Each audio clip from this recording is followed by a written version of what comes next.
Um, you all heard it here first. So this is the Peace and Justice Task Force, and we're really excited to be hosting Jessica Stokes today, who works with Partners with Health and Wholeness.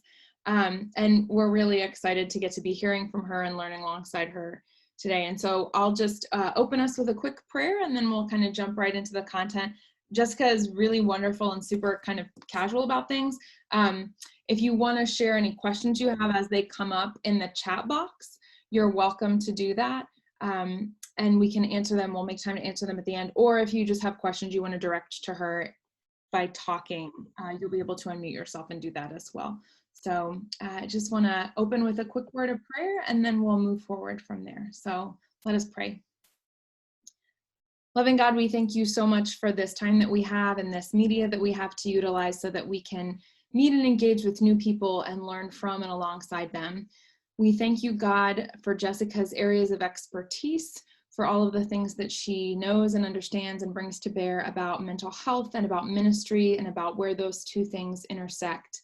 We ask, God, that you would make your presence known in our conversation, that you would open our eyes to see and our ears to hear new ways that we can better serve those in our parishes and in our congregations and in our homes. God, please bless this presentation. Please help us to come away from it stronger folks that are dedicated to serving your kingdom and your world. In your son's name we pray. Amen. Thank you, Jess, and thanks everybody for being here today. Grateful for this opportunity. As she mentioned, I'm Jessica Stokes, and I'm the Associate Director of Partners in Health and Wholeness, which is an initiative of North Carolina Council of Churches. In my role, I lead our statewide efforts around mental health advocacy. And so what that means is that I get to work across North Carolina with all types of faith communities as they engage mental health and conversations around mental health and emotional well-being. And so it's been exciting, particularly with our pandemic that we all had this past year. A lot of things have come up. And so we needed to talk about mental health before COVID-19, as you all are aware, I'm sure, but even more so after we have seen and continue to see the impact of that pandemic on our mental health and overall health. And so, again, I'm just so grateful for the invitation today. Today, we're going to talk about the importance of why set up a mental health ministry and ideas of how to go about doing that, and ways, overall ways that the faith community can reduce and eliminate stigma around mental health. Partners in Health and Wholeness is committed to equipping faith communities with resources that promote emotional well-being and support our mental health concerns and eliminate stigma around mental health in faith communities. We see mental health as an opportunity, not a hardship. And that reframing is crucial in this work because, as you all are aware, this is hard work. Doing mental health in our faith communities and eliminating stigma is hard, but rather seeing it as a challenge or hardship, we celebrate this work. We get to do this work. It's an opportunity to eliminate generational problems. We can provide healing and hope and things that the church is good at. The church is good at providing hope around hard things. And so we hope that we can do this around mental health as well. And as I said, the need for this conversation has always been critical, but after our day-to-day lives were interrupted and our church lives and faith communities were interrupted with the pandemic, it is now crucial.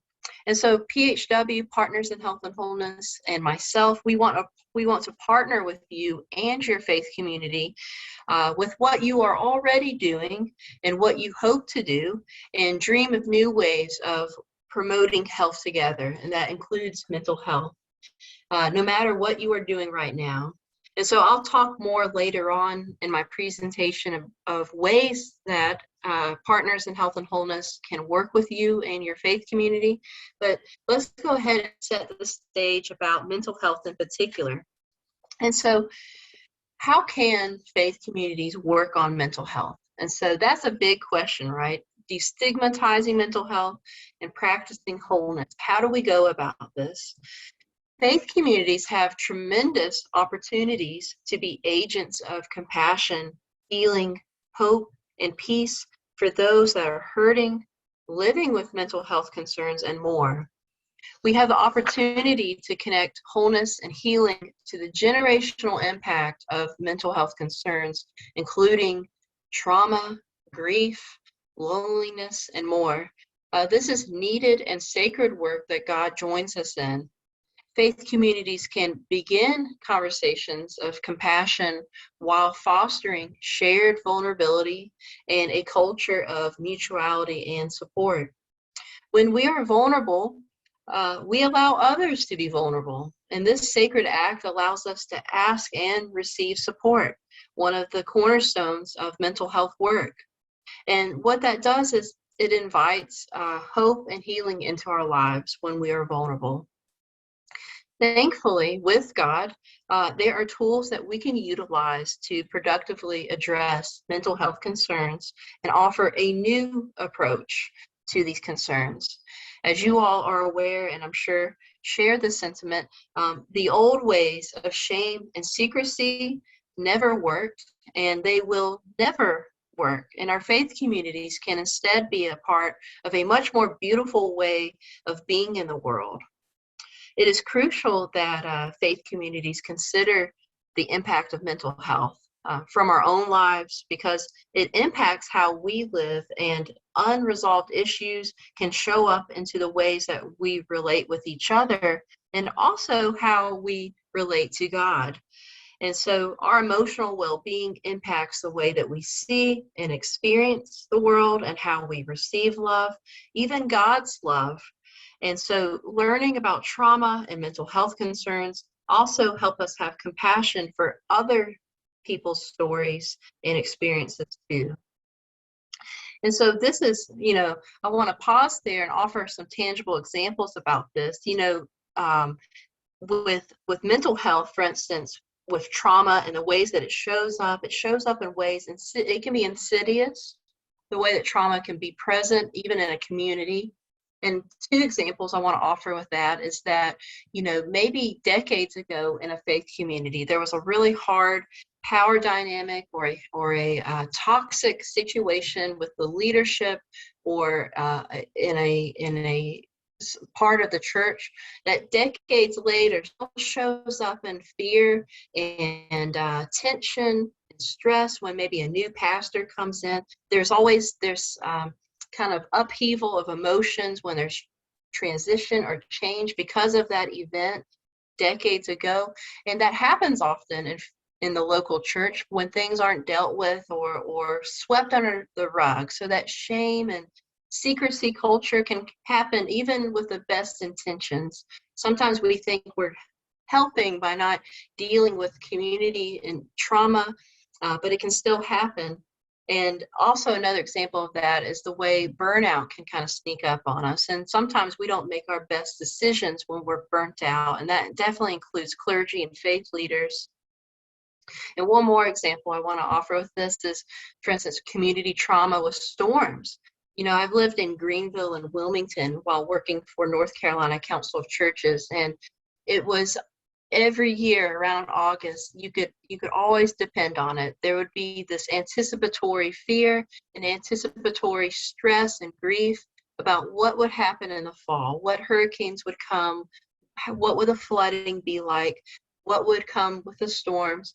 And it impacted everybody, from school systems to churches to families and individuals, and all the stress that could come with a hurricane. And so community trauma, again, it can happen with an event like a toxic situation, or a storm, a natural disaster. And so we'll get into this a little deeper, but I just wanted to pause there and offer some examples.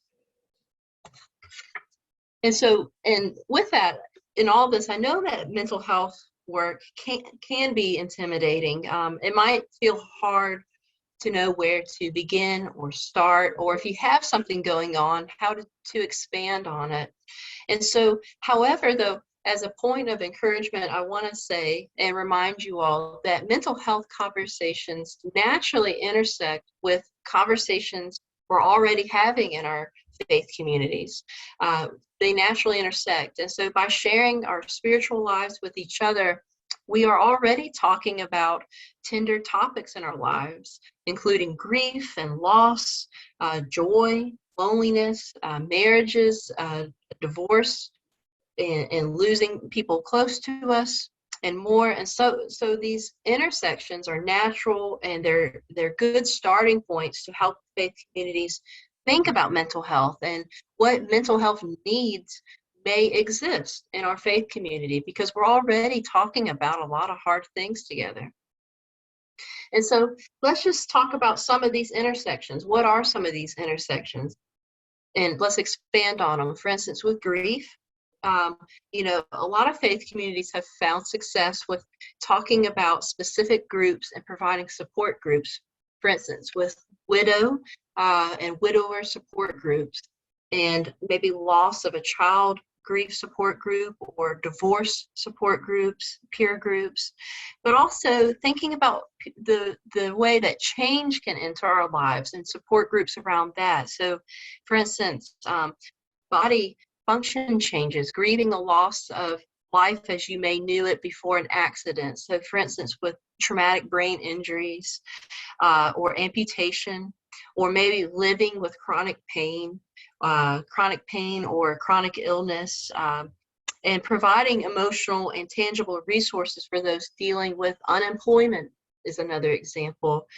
There are endless ways that we all experience grief in our lives, and loss, and starting new and starting without, and learning to pivot in life, so to speak.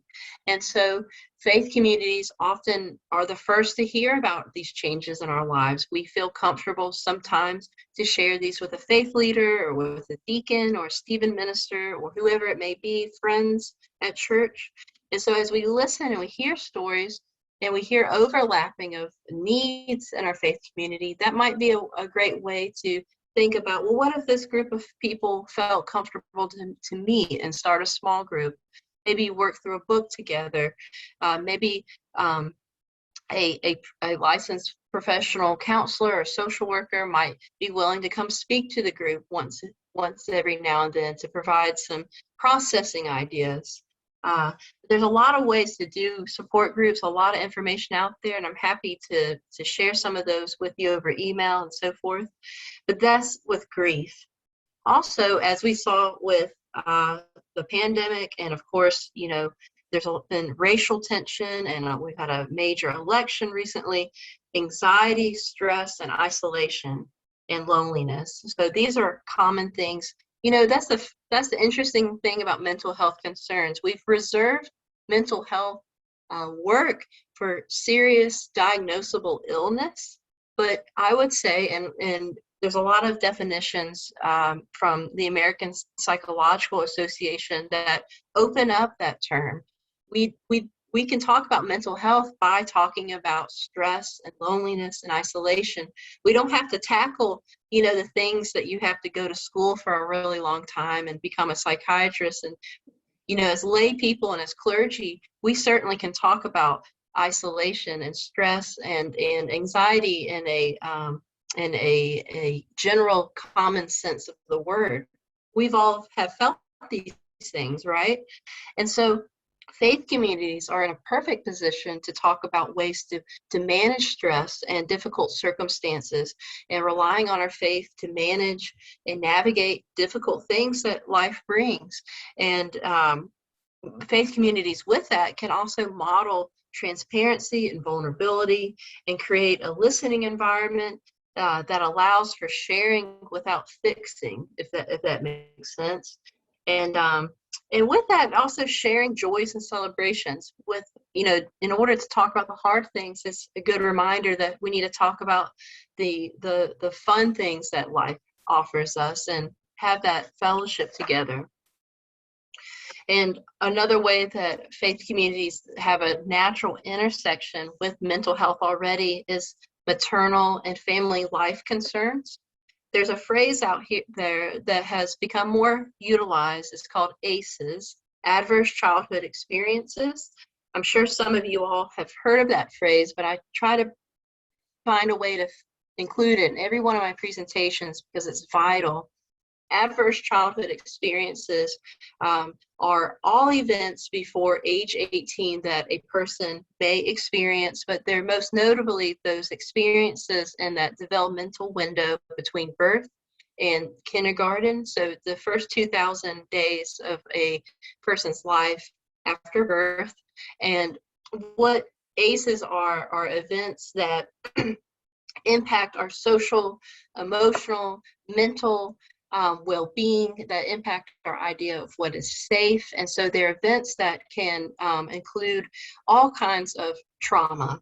And, you know, again, we have limited that word to trauma in the same way we've limited mental health. So an ACE could be anything from being food insecure growing up, or maybe going to sleep often at night or at any time, hearing gunshots, or feeling like you come home often from school to an empty house. Maybe your parent is working a ton, which is a necessity, but that's also can be hard for such a young developmental window. Or for instance, being emotionally and physically abused, which of course is an ACE, but there's all kinds of ACEs, and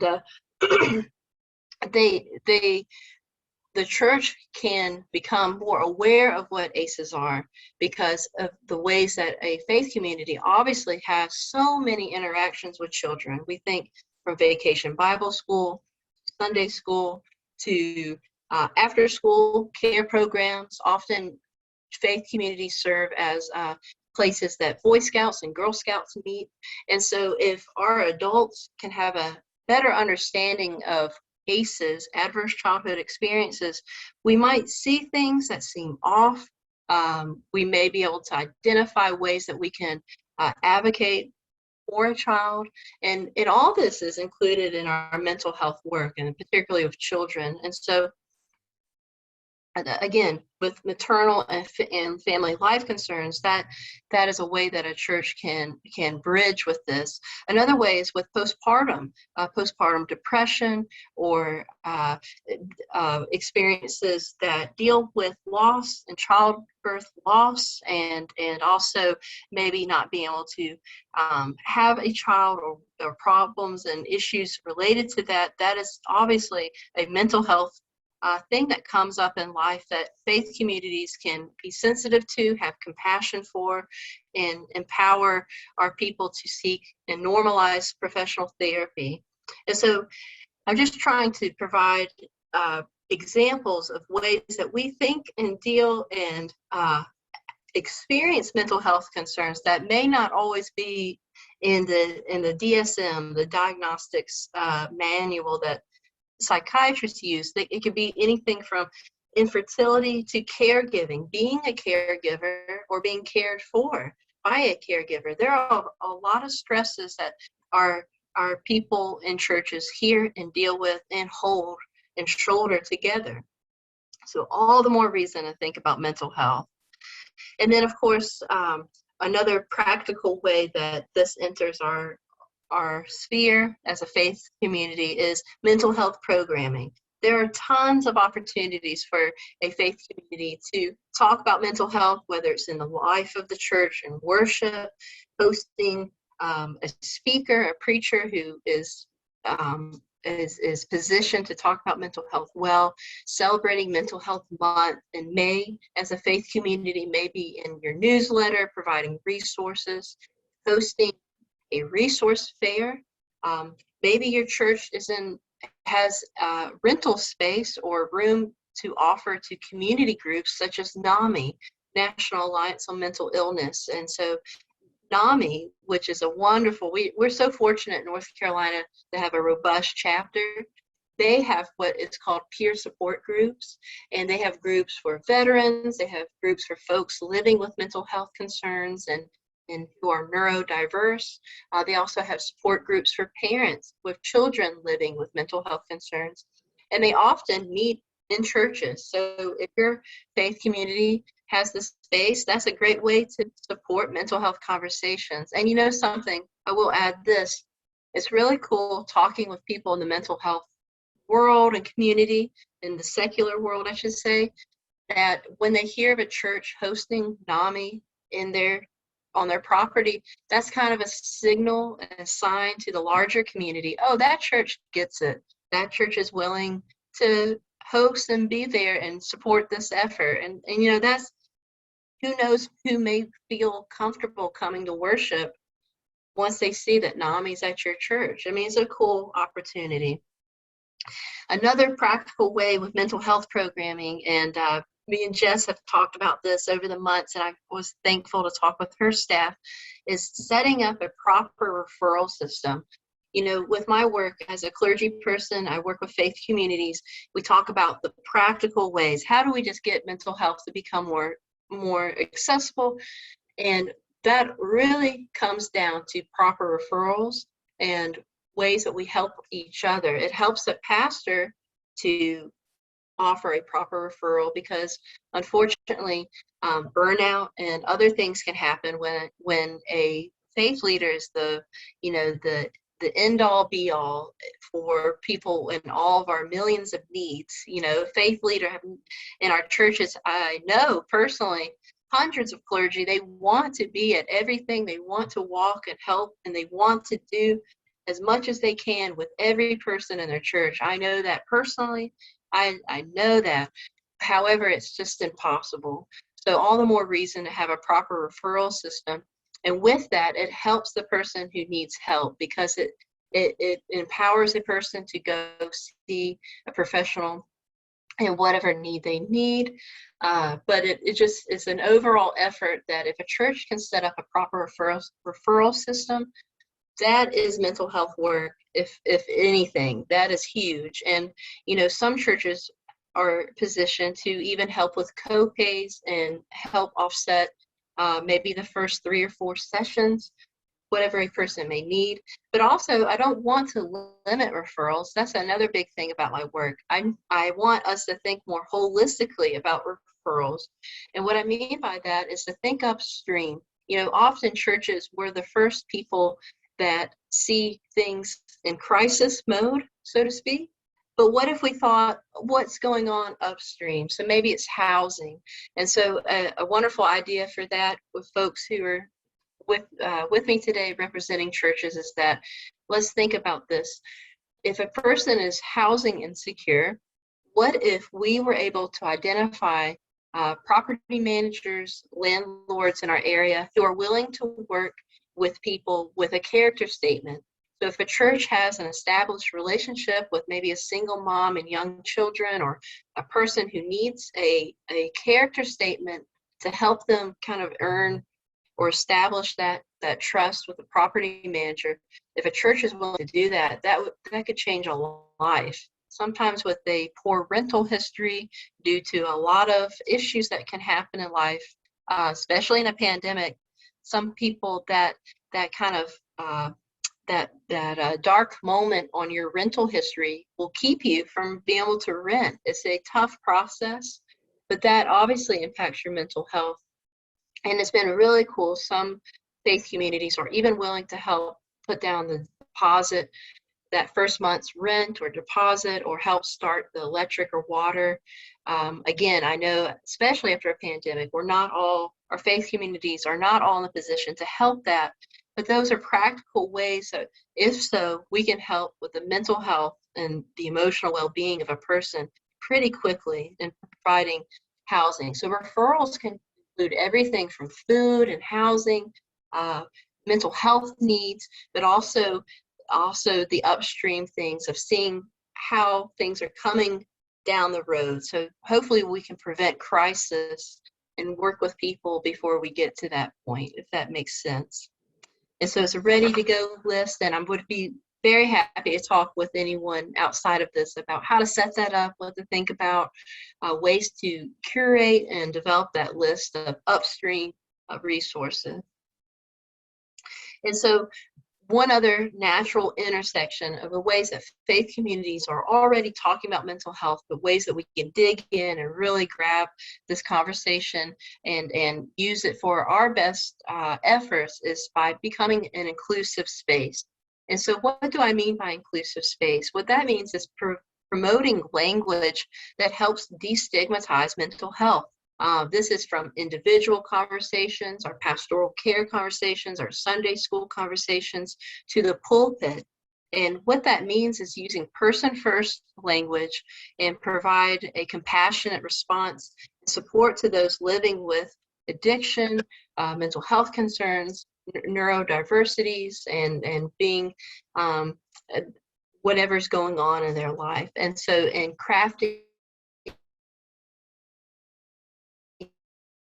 programming to meet those needs, to pivot the culture of our faith community, to encompass mental health with deep intentionality. And these ways, the big ways are these natural intersections that we're already finding ourselves in, especially in this pandemic year.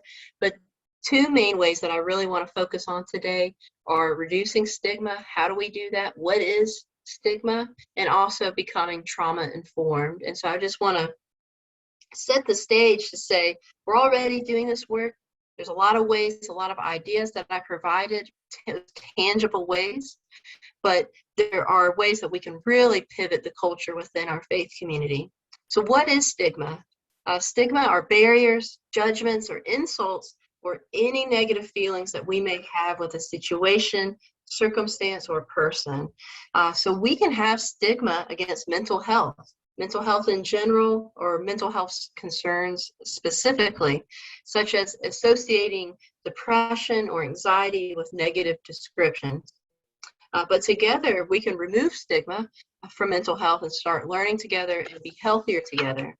And so in order to remove stigma from our conversations, intentional or unintentionally, how it shows up, it's important to be reminded of the whys. Our faith has the incredible ability and opportunity to promote genuine health, healing, and wholeness in our lives, which includes mental health.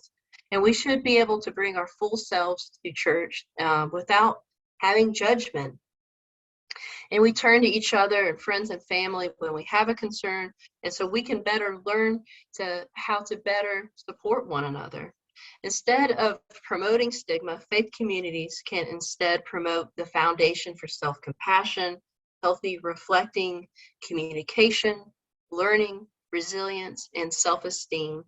And we can be a model for personal well-being, relationships, and contributing to a community. And so I want to point out, because I'm saying a lot of things as if it's easy, and I don't mean to, but because it's hard. Reducing stigma is marathon work because it involves as much self-work, individual work, as it does as a community. And so as easy as it would be to go to our communities and say, hey, everyone, we need to do this. We need to do this. I found a way that might help us with a lot of problems that we keep seeing over and over again. But let me encourage you, before we do that as a church or as a faith community or as a staff, we need to also be working on this individually. Because this is a colossal pivoting away from messages that we have heard all of our lives, intrinsic and overt, that we have picked up on our journeys about mental health.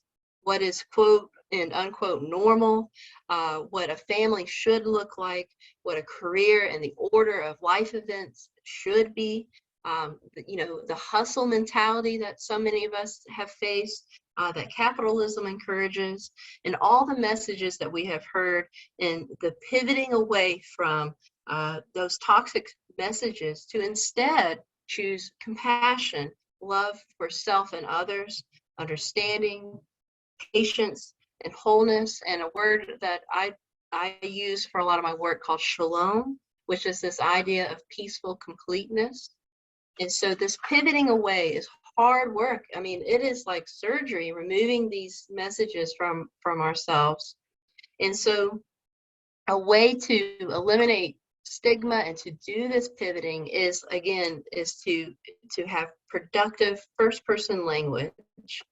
And so, and what I think makes reducing stigma so hard is that self-work, and it's intricate work, and it begins with our own compassion for ourselves and how we experience ourselves and our own stories. You know, that's a big part of trauma-informed work, which I'll get to in just a few moments, is that we have limited our own understanding of, we have had a limited understanding of our own mental health and what is deserving of attention, so to speak. You know, some of us grew up in homes where you just kind of rolled with it. You maybe just kept plowing through hard things. I don't know your family dynamic, but there's a lot of reasons. There's millions of reasons we are the way we are, including our upbringing and family system and faith community upbringing and spirituality and so forth. And so the way we experience ourselves and if we have the ability to practice self-compassion, that is huge, because if we can or cannot is one hard thing to look at, because it often informs if we're able to offer compassion to others.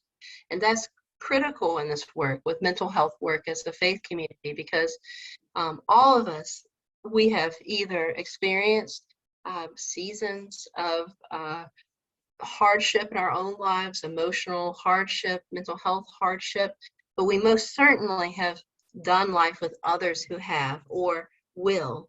And so that's the beauty of the faith community, but it's also, I want to say, why this work is so urgent and why it is so important. And there's not a big margin for error in this work. And what I mean by that is that, unfortunately, with the faith community, there's so much influence and cultural influence and familial influence in our worlds. With that influence comes great responsibility, huge responsibility. And so that is the way we talk about mental health. And I have something I'm going to show you all here. I'm going to share my screen, and with that language, I want to show you all, let's see here, a couple of ideas just to help understand what I'm talking about here. Can you all see my screen, Jess? Can you see? Okay, great. So what I'm talking about is we say things like, you know, we use words like bipolar and diagnosable words such as OCD, schizophrenic. We use these words sometimes as adjectives for people or things that we don't like, and that is a stigma. And so instead, first of all, we don't want to use diagnosable things, traits, or diagnosis as character statements in any shape or form. Rather, we want to use and expand our vocabulary. So instead of saying those things, let's say, oh, that's wild, that's bizarre, that's odd, and that's eccentric. Instead of saying that's crazy or insane or nuts, say simply, it annoys me, instead of it drives me nuts, or whatever the word may be. And again, like I said, we don't want to use diagnosable terms or diagnosis as character statements. And often when you're feeling out of sorts, you're not actually bipolar or whatever the proper diagnosis may be. You're just feeling out of sorts. And so there's ways that we can talk about this. I'll leave this up for a few seconds. Is there any way you could make it a bit bigger, Jessica? It's a little hard to read. Yeah, sorry about that. I don't know, my my late afternoon brain, I didn't hit present. Sorry about that. Does that help? Significantly. Yeah. Okay, thanks. Sorry about that. So yeah, again, we can talk in more detail one-on-one. Please just reach out to me. I'll have my email at the end of the presentation, but I just wanted to share a couple of ways that we often unintentionally promote stigma.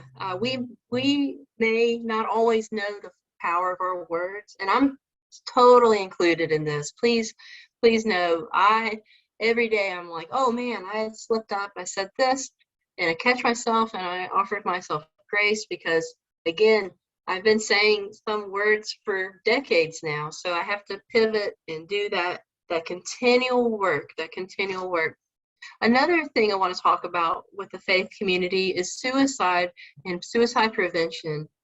This is huge. Faith communities, unfortunately, in our pastoral care, in our life of the church, we sometimes come across people who have died by suicide, their families, survivors of suicide. So this is huge for us to say, instead of suicidal or adjectives or attempted or suicide attempt, say unsuccessful attempt. There's ways to talk about the way we say, for instance, committed suicide. Committed is a phrase, a hard word, because when do we often hear committed? Yes, committed with a crime, committed felon, committed whatever the phrasing may be. It can be an unintentional judgment. We can say committed in a lot of ways. And so instead we need to say died by suicide, passed by suicide, whatever the phrasing may be, that's not saying committed or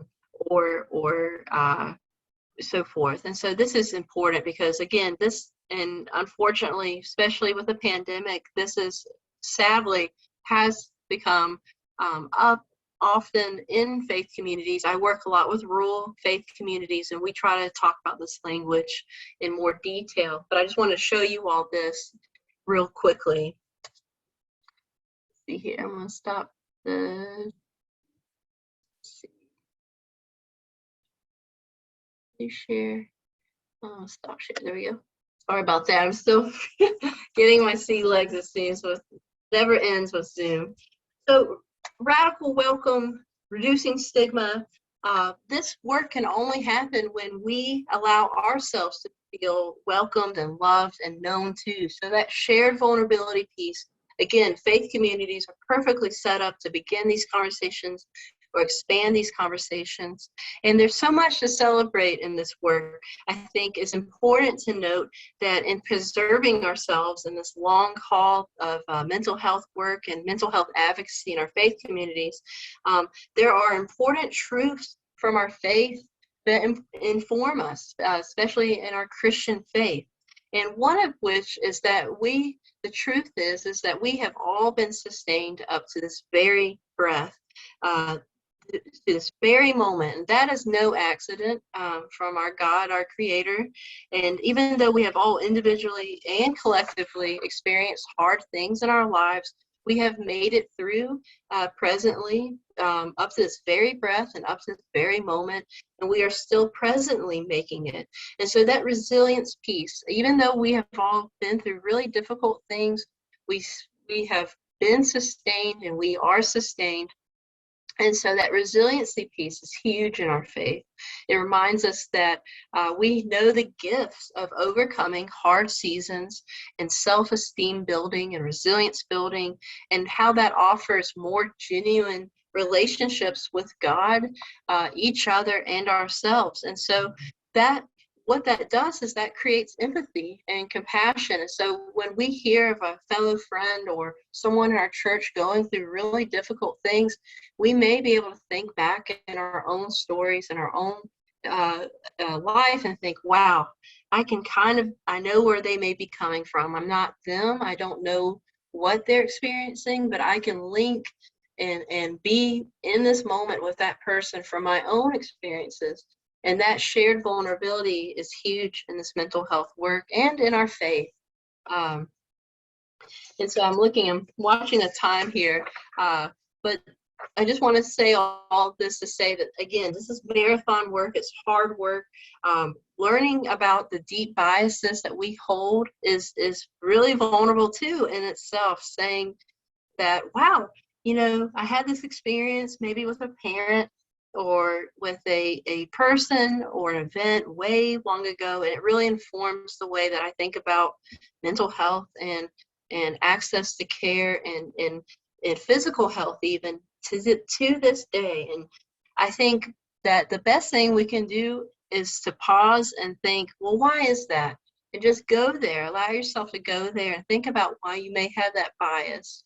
And we can't beat ourselves up too much if we're willing to go there and think about these hard things and why it may, why we may hold back or limit our love and care for people living with mental health concerns because of some of those biases.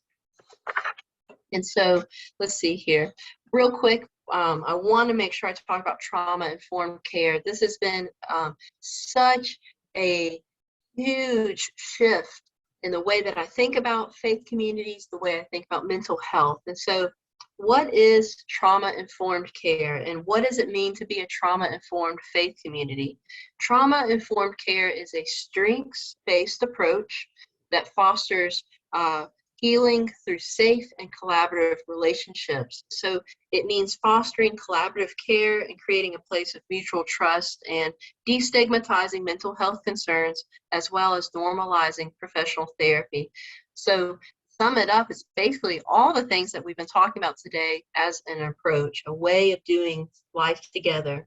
And so core components of trauma-informed care include safety, transparency, neutrality, empowering others with choice and sensitivity to cultural and historical understanding, which includes racism and community trauma, and consider how for some, even entering a church or a place of worship can be difficult in itself.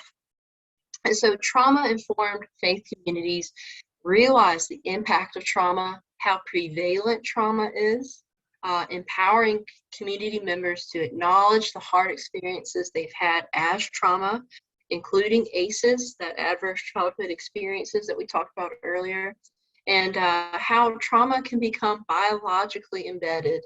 And so there's a lot to that, and I developed a toolkit called Becoming a Trauma-Informed Faith Community. It's free. It's on our website, which I'll give you the website at the end. The link is at healthandwholeness.org. But this toolkit is for clergy and lay people to talk about what is trauma-informed practices and care and how a church can benefit from it. So please check that out and know that this is a huge topic that I would love to talk with you or present to your church specifically on. And so all this, this is a lot of things that we can work on together. So let me end by saying, Partners in Health and Wholeness, we want to work with you all on mental health. We actually have a mini grant for churches to help fund their health projects and goals, including mental health. I'm going to share my screen one more time to show you who we are, and I'm realizing the time, but just a quick overview. So PHW, we talk about healthy eating, physical activity. Oh, I need to present. Mental health and smoking cessation, which includes vaping and tobacco usage. And our statewide focus areas are healthy aging, mental health advocacy, and denominational support. So for that, for the mini grant, basically what it is that you join what's called our Partners in Health and Wholeness Collaborative. And so this is a free program, thanks to the Duke Endowment, who funds our work, is that we get to know you, what your church is working on. We get to know what your goals are, what you're hoping to accomplish, what you see are the needs in your community by doing what is called the PHW Collaborative Pledge. And so this is basically helps us, it's a portfolio of what your faith community is working on so that we can better support you and offer from our statewide network of resources. We have professionals in so many topics willing to work with our churches. We're very grateful for that. And the collaborative is open for most of the year, January 15th through November 30th. You just go on our website, you join the collaborative, and we have things that we highly encourage and want from our churches, including being tobacco-free buildings on worship grounds, serving alternate healthy food and drink, and there's what we call the clergy commitment. So we want to make sure our faith leaders are involved in this process. we mostly work with the non-faith leaders. We work with volunteers and lay leaders who really are the muscle and the backbone of these health projects, which is so cool to me. And sharing health as a faith issue. So PHW, we think theologically about health, and we focus on these areas. Again, I mentioned them earlier. But the mini grant is every year you can apply for up to $1,000 for an individual faith community, or up to $5,000 with a community mini grant. And so the community mini grant is 3 congregations working together on a unified goal. And it's been really cool. This mini grant is something that we have held now for about 8 or 9 years, and it's been amazing. Some churches reapply every year, so they've gotten 8 or 9 grants from us. They started with a community garden, for instance, but now they're working on, they've revitalized their food pantry and have healthy cooking classes, and they got a nice good fridge in there to have plenty of fresh food for their food bank. And maybe they paid to have mental health first aid training for all their deacons and staff and so forth. So the mini grant, there's a million ways to use the mini grant, and it has to be about health, but that is such a big topic, as y'all are aware. We've only talked a little bit about mental health today, so please reach out if this is something that you think would be a good fit for you and your faith community, especially with mental health. Mental health is my focus area. And these are just some ideas. The collaborative, as I mentioned, the pledge is open throughout the year, but we have 3 cycles for the mini grant. And so once we get you connected, we can talk more about these details, but I just wanted to just give you an idea of 2021's dates. So our next cycle, well, actually we're in a cycle right now, but you would have to join the collaborative pretty soon to be eligible for this current cycle. But otherwise, in the fall, we could get your application in. And that's my information. So I know that's a lot today, and I would love to talk with you more individually, particularly about eliminating stigma, how to do a proper referral network for your staff, how to become trauma informed, offer any resources around mental health. We are very fortunate here in North Carolina. There are a lot of good organizations working on mental health. I would love to connect you with those folks. And just reach out, Jessica at ncchurches.org. And I know Jess has my contact information, so if you don't have a pen nearby, please just reach out to her. She'll connect us. But healthandwholeness.org is where you can learn more about the collaborative and the mini grant, and I'm very happy to help with that as well. Let's see here, check the time. Okay, we did well, 4:50. Yeah, we've got about 10 minutes left for questions, Jessica, and I know Wes actually had to bounce, and he was really keen sort of for more practical examples, and particularly with regards to NAMI. So he was wondering what suggestions you had for actually hosting a NAMI group and how to approach a NAMI group and all of that sort of information. Yeah, excellent. So I'm not connected to NAMI, but this is an outsider's perspective because I work closely with their executive director and NAMI affiliates. The best approach, in my opinion, is to go to an existing NAMI's meeting. They're typically multiple in a county, especially in the more urban, the Triangle and Triad. They meet multiple times a week, and they're very welcoming groups. And so if you can go to a meeting that's already with an existing affiliate, check it out, see what they do. If you think that's a good approach. Every NAMI affiliate has a lot of the same, but also a lot different. It's kind of like church in that sense. It's a lot of the same, but also very different and unique to each group. So go check that out. If that seems like a good fit, I highly suggest that you join NAMI. It's like, gosh, what is it, like $10 a year or something? I should know this, but it's an overall statewide network of resources and helpful ways that talk about the very things we're talking about today. And when you join, you also will have unlimited resources, and there are plenty of people at NAMI in the Raleigh office, in the statewide office, who would love to talk with you to get set up an affiliate. So that's the approach I would take. Go to an existing one, learn about it, join NAMI, and reach out to their Raleigh office and say, hey, I want to host a NAMI at my church. I have the space. They may already know somebody in the area who wants to start an affiliate. They just need a rental or a place, so they can maybe get you connected. Well, thank you. Does anyone else have any questions? And I noticed nobody put any in the chat, but if anyone has any would like to unmute themselves and ask Jessica now, I would welcome you to do so. I was just going to kind of follow up on what Jessica said. Most NAMI within North Carolina, they're regions. And so if you could find out who, you can go to the state website and find out regional information and reach out to your area representatives, your area executives, and they can also guide you through the process. Our church hosts a NAMI peer-to-peer group. And so they can guide you through the process of hosting, letting you know what their needs might be. And so that will give you more specific local contact as well. Right. That's great. Thanks, Forrest. Yeah, that's great. Yeah. The other thing I would say is my wife and I have a 37-year-old daughter now who has been diagnosed as severely depressed and chronic with having chronic anxiety. She has made 2 attempts to end her life in the past year and a half.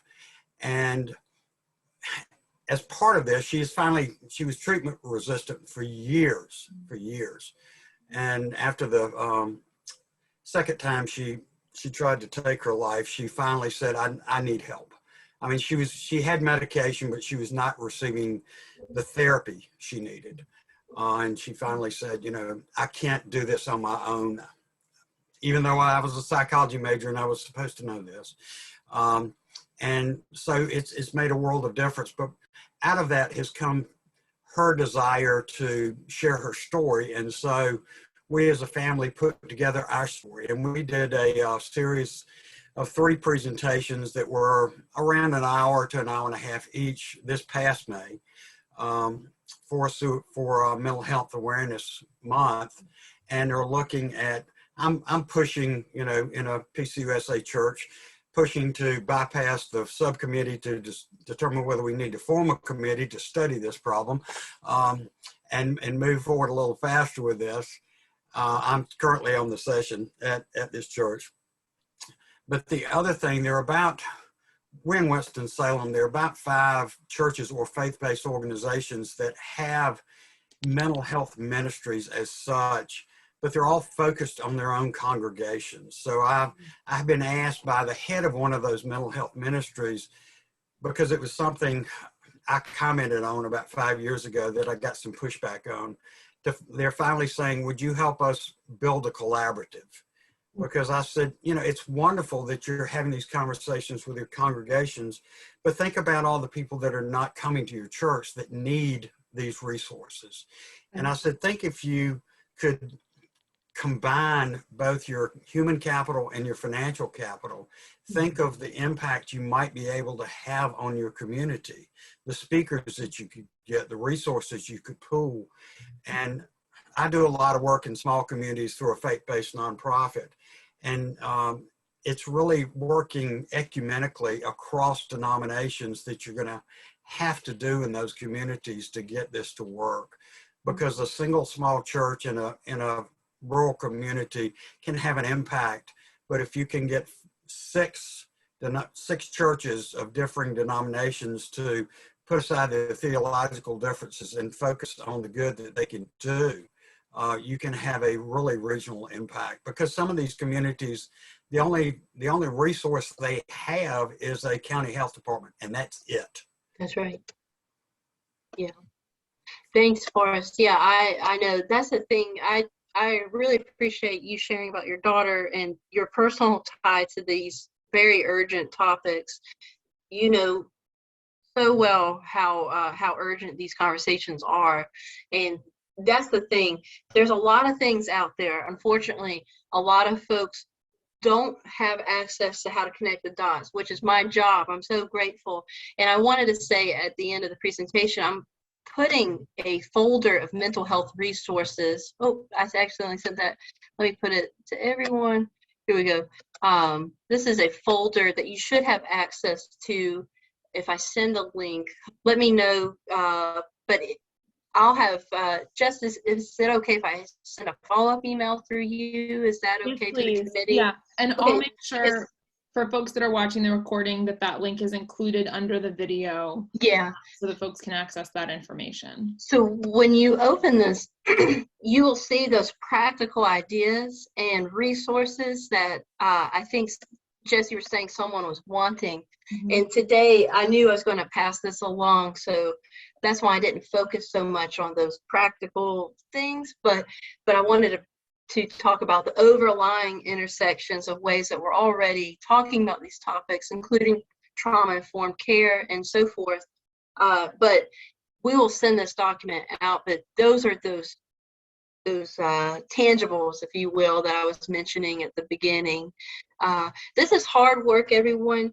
Please just know that I'm here to support you and be with you, and Partners in Health and Wholeness truly is a partner. We have done health ministry work with churches for almost 10 years now in North Carolina, and I joined the staff 5 years ago in 2016, and so there are so many ways that we can work together, and this doesn't have to be all on you or one person or your faith leader. This is a culture shift that we're talking about. This is a generational healing, ways of inviting, again, taking away the shame and secrecy culture that so many of us grew up with in our own homes, and instead inviting care and the work of God and the way that God cares for us. We will care for ourselves and each other in that same sacred way.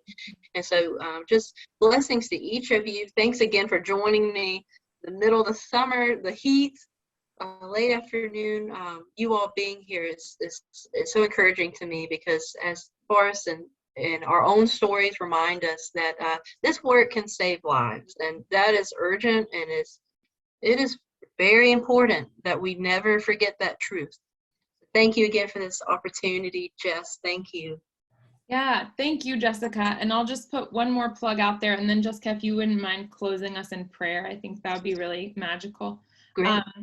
Jessica is willing to meet with members of churches that are passionate about this one-on-one in Zoom contexts, and as things open up in face-to-face contexts kind of more and more, and you can talk more with her about that. But we had a really powerful Bible study that she led about the story of the Gerasene demoniac and Mark. If that's something you're interested in having her lead, she's excellent at that. She is an ordained pastor in the Baptist tradition. And she met with me and our children's minister and our youth minister. So it can be a tiny group.